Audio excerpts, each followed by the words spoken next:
Hi friends, welcome back to my channel. So for those of you who are new, my name is Dee. I am a Seint beauty artist. I'm assuming if you click on this video, you know what Seint is. But in case you don't, it is a company that has cream makeup and it's amazing. I know this stuff is going, I should take that up. I have a puppy, I have to put up the rugs and all that stuff, and I'm just too lazy to do it every single time she comes in here. But this is what Seint Beauty is. These are the colors. It's cream foundation. It has literally changed my makeup. I've been using it for almost a year and a half, and just recently decided to become a Seint artist when they had their 5-year anniversary. So I'm very excited. Here are the lip colors and everything, and this obviously is a massive palette. You don't need to have anything this big. I started off with a palette this size that just had my foundation color and my bronzer and a cheek product or whatever. Started out with 410s. Started out from the bottom, now we're here kind of thing. So today's video is quickly showing you guys how to melt your 10s. So I've got a couple of ones here that are super, not only yucky, they have like little hairs in them and stuff like that, but also it's getting to the point where, you know, I want to rejuvenate them and I'm having to dig in. So I'm going to show you guys how I do it. I know there's a variety of different ways. I'm going to show you the method that works best for me. So let's get into it. Okay, so basically you're going to grab a frying pan. Any frying pan will do. Don't look at my stove. It is super nasty. And as I'm editing this, I'm like, oh my gosh, how embarrassing.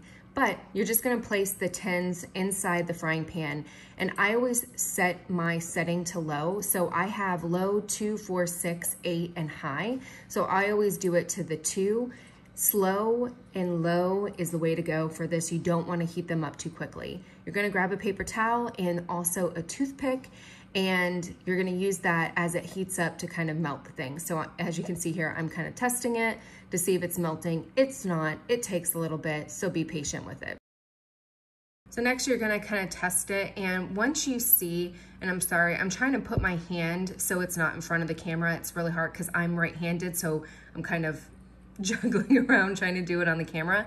But once you see that it starts to melt, you're going to just take the the toothpick and just kind of move it around.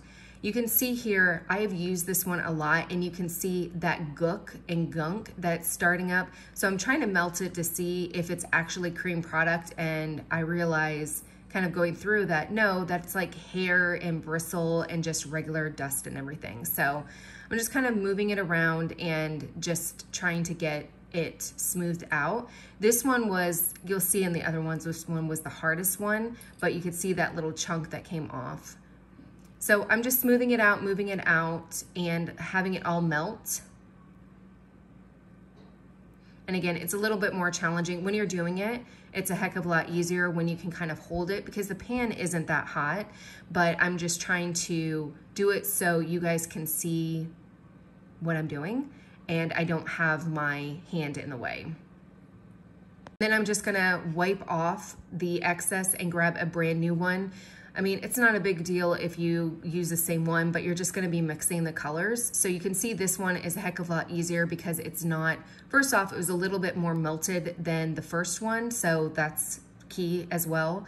But I'm just kind of smoothing it out. The edges are still not melted, so I'm just kind of working them in. And I dig my finger in it, it's fun. But you can just see that there was not a chunk of hair or anything like that. That's so disgusting. But it was just the product melting. So you can see this one is a heck of a lot smoother. So it is good to go. So I'm gonna grab the next one, and this one doesn't have much to melt, but you can see here, because I have it on the low setting, I'm able to put my finger on the pan and it's not that big of a deal. And that is it. So I turn off the stove, and you can see there the hair, but I turn off the stove and then I am trying to smooth that one out. So I just went back on this one because I wanted to smooth it out just a little bit more, and that's it. So at this point, I turn off the stove and I'm going to take them off the burner. So I removed the tins or the pan to the side just so it was off the burner. And basically what I'm gonna do at this point is allow it to cool down. I'm gonna keep it in the pan because you don't wanna move it too much because it is liquidy at this point. So you want it to kind of dry and settle in at the most even angle as possible. So I just move it to the counter and just let it sit until it's dry, basically.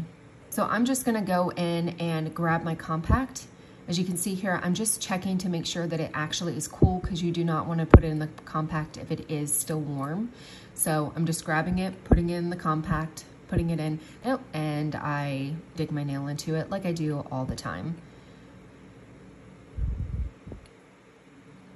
But I'm just gonna grab them, put them in, and I wanna show you guys what they look like, nice and smooth, and that is it.